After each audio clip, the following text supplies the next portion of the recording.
હે રાજુ બટી, કાલ રાતે તો મને બીડી પીવાની ઈચ્છા છી અને પછી લાઈટ જી, પછી મેણબત્તી હળગાઈને 1.5 કલાક બાકેશ ને હે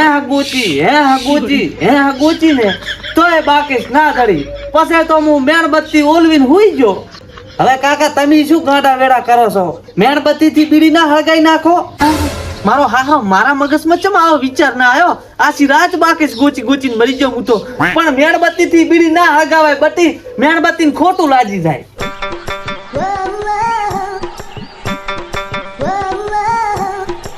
એટલે કાકા આ કાળો મસ્ત કાળો મોટો કોણ છે? બટી આ તો મારા કરતા ઘણો કાળો બલાડ છે. એટલે હું કાળો નથી દેખાતું નથી તમને? તો વળી તું મને જો થોડા દૂધ જેવો દેખાય છે.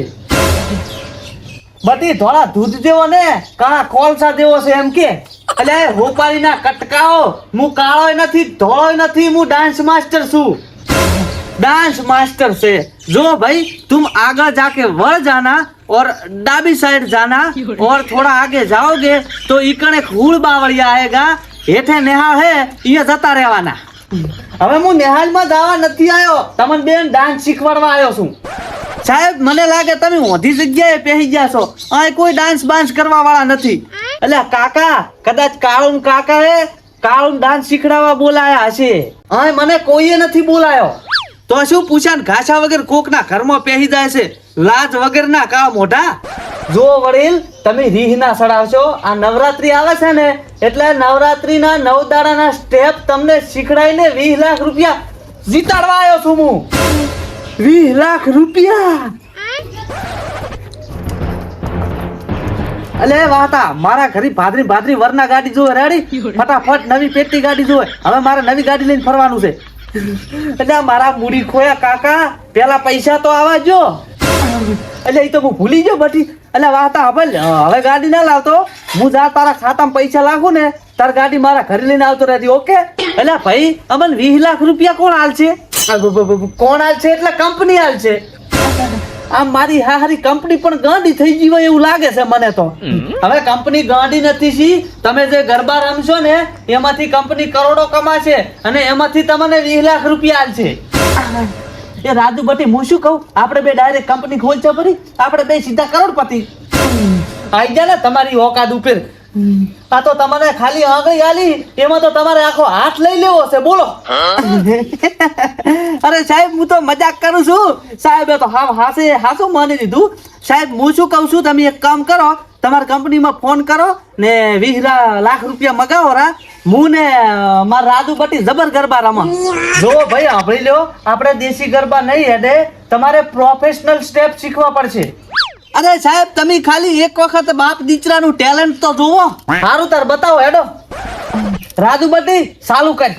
એટલે કાકા મન તો બધી શરમ આવે, પેલા તમે રમો. ઓહ મારો હાહરો નબળો.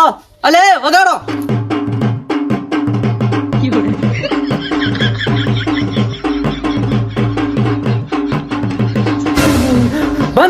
બંધ કરો.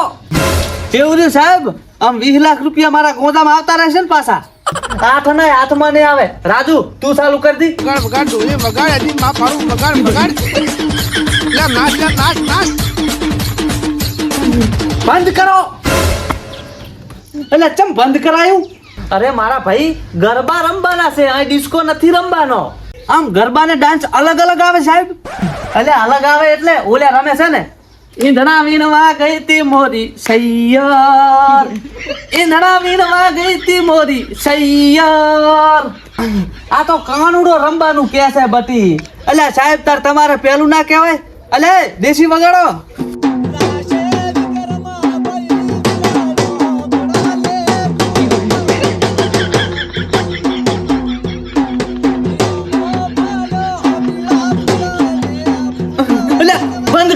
બંધ કરો.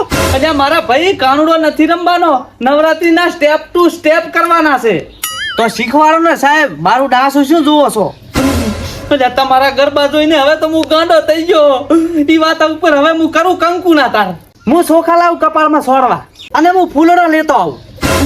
તમારા ઘરમાં સોખા પણ નથી સાહેબ. વાતમાં બોલ્યું એવું છે ને કે પેલા સોખા ખૂબ મળતા, પણ હમણાંથી મેં ડખો કર્યો હપરો 2 દેશી ઠેલી ઠપકારી અને કોટે જોતો એટલે મોટે પાયે ડખો કર્યો હપરો એટલે ચોખા નહીં મળતા.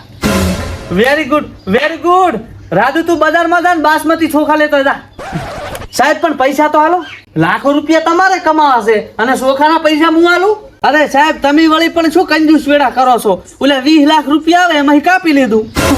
અમારા બેટા કશું છોડે એમ નથી. લે પૈસા ચોખા લેતા. કાકા તમે હવે મારી વાત સાંભળો. ગરબાના સ્ટેપ હું તમને કાલે શીખવાડીશ. તો પછી આજ શું કરશે સાહેબ? આજે રાતે આપણે બધા ભેળા થઈને શીખશો. આ નખુદીઓ 100% મારા 20 લાખ રૂપિયા ખોર આવશે. સાહેબ તમે પેલા નાયરો આડો થોડાક બાસ મારો હરા. હું ચો બાસ મારું? ઓહ નબળા.